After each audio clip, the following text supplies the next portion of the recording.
Thanks for watching this video. I put it in my investment playlist. So I was reading some economics article on the minimum wage, and so that got me thinking, how does my investment income compare to other countries' minimum wage? So I thought that was an interesting question, and I tried to find the data to answer that. And so like anybody, I went to Google and typed in minimum wage data and stuff, and I came up with this article from Wikipedia where they have a list of minimum wages by country. Now, I don't know how complete it is. It says um, official minimum wage rates of 192 United Nations member states, excluding South Sudan and so forth, and some other ones. So for each country, they have minimum wage. They have lots of information here, lots of references. And I was interested, and anyways, lots of, when it's effective. And so all these are somewhat different dates. They try to convert it the annual to an hourly or vice versa. I was interested in the annual nominal in US dollars. So they convert it to US dollars. They take into account the work week hours, which are different in some places.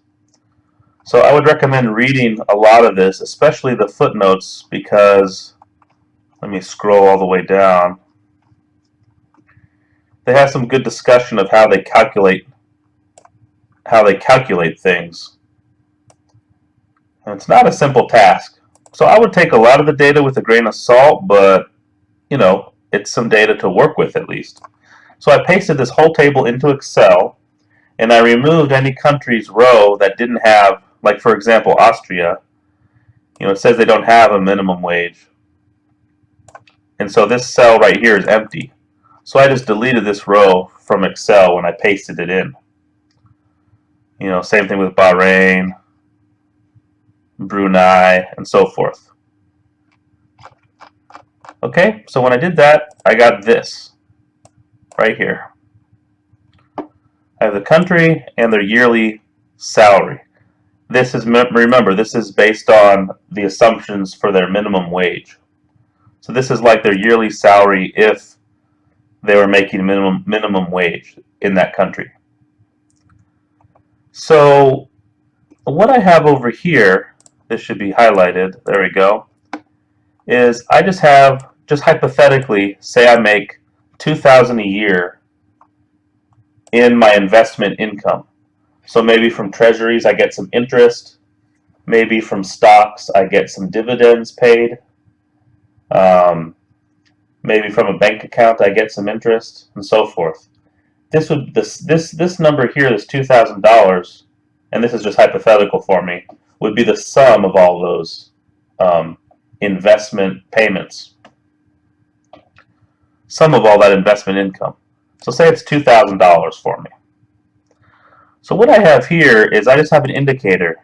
If this the amount I make per year for my investments is greater than their yearly minimum wage salary, put a 1. Otherwise, put a 0. So for example, that's more than that of Afghanistan, but not more than that of Albania or Algeria, but more than that of Angola, and so forth. Just goes down the whole list. Okay, so now then all I do is I say, let's calculate what percent that is. What percent is my yearly income from investments greater than their yearly minimum wage salary? And all you have to do is take the average of this column. If you take an average of 1s and 0s, you get a percent. So that's what this is. So we can say based on my investment income per year, I make more than the minimum wage salary of 43% of countries out there, given all the assumptions that I've talked about previously.